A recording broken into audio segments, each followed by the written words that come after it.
Welcome to my YouTube channel. ഇന്ന് നമ്മുടെ സ്കൂളിൽ ഉണ്ടായിട്ടുള്ള ഫുഡ് ഫെസ്റ്റിവലിനെ കുറിച്ചാണ് പറയുന്നത്. 15-ാം തീയതി അതിൻ്റെ പ്രിപ്പറേഷൻ കഴിഞ്ഞതിന് ശേഷം 16-ാം തീയതി രാവിലെ കുട്ടികൾക്ക് ഫുഡ് ഫെസ്റ്റാണ് ഉണ്ടാകുന്നത്. കുട്ടികളെ കുറച്ചൊരു ഇൻട്രസ്റ്റിംഗ് ആക്കാൻ വേണ്ടിയിട്ട് അവർ തന്നെയാണ് കുട്ടികളുടെ പ്രിപ്പറേഷൻസ് കാര്യങ്ങളൊക്കെ റെഡിയാക്കിയത്. ഫുഡ് മാത്രമല്ല, അത് അവർക്ക് കൊടുത്തിട്ടുള്ള സ്റ്റാറുകളൊക്കെ വളരെ അടിപൊളിയായിട്ട് ആശയങ്ങളോടുകൂടിയിട്ട് അവരുടെ പറ്റിയത്. കുട്ടികൾക്ക് അവർ ഇൻട്രസ്റ്റ് ആയിരുന്നു ചെയ്യാൻ വേണ്ടി ഉണ്ടാക്കി കൊണ്ടുവരാനും കച്ചവടം ചെയ്യാനും അങ്ങനെ ഒരുപാട് ഇഷ്ടമായിരുന്നു. നമ്മളൊരു ഇന്നോവേറ്റീവായിട്ടുള്ള ഒരുപാട് ഐഡിയാസിലായിരുന്നു. പഴയകാല കുറേ പലഹാരങ്ങളും അതുപോലെ സ്നാക്സും ഉപ്പിലിട്ടതും കണ്ടില്ലേ, എല്ലാം നല്ല അടിപൊളിയായിട്ട് തന്നെ അവർ സെറ്റ് ചെയ്തിട്ടുണ്ടായിരുന്നു.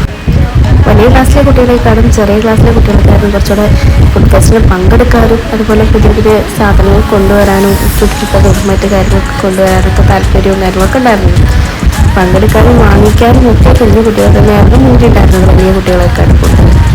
പലതരത്തിലുള്ള ഐറ്റംസായിരുന്നു ഉണ്ടായിരുന്നു. ഉപ്പിലിട്ടതായിട്ടും സ്നാക്സ് ആയിട്ടും അതുപോലെ എല്ലാവർക്കും ഒരു ഹാപ്പി ആയിട്ടുള്ള ഒരു മൂമെൻറ്റിലാണ് നിൽക്കുന്നത്. പിന്നെ സ്നാക്സ് ആയിട്ടും ഇലയടയായിട്ടും ഉണ്ണിയപ്പമായിട്ടും കേക്കായിട്ടും അങ്ങനെ വേണ്ടോ കച്ചവടം തകൃതിയായി നടക്കുക ചെയ്തത്. പക്ഷേ ചെറിയ വിലയ്ക്ക് നല്ല ഐറ്റംസ് വാങ്ങി കഴിക്കാൻ പറ്റിയ നല്ല രസമുള്ള കാര്യമാണ്. ചെക്കന്മാരൊക്കെ ഭയങ്കര ആവേശത്തിലാണ് കേട്ടോ.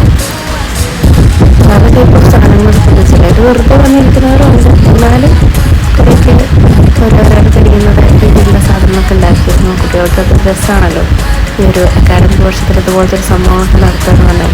പെൺകുട്ടികളും ആൺകുട്ടികളും ഒരുപോലെ പങ്കെടുത്തിട്ടുള്ളതാണ്.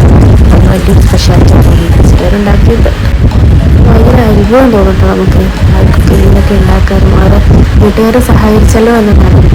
ഓക്കെ, അപ്പോൾ ഇതാണ് നിങ്ങളുടെ ഫുഡ് ഫെസ്റ്റ് വിശേഷങ്ങൾ. ബാക്കി വിശേഷങ്ങൾ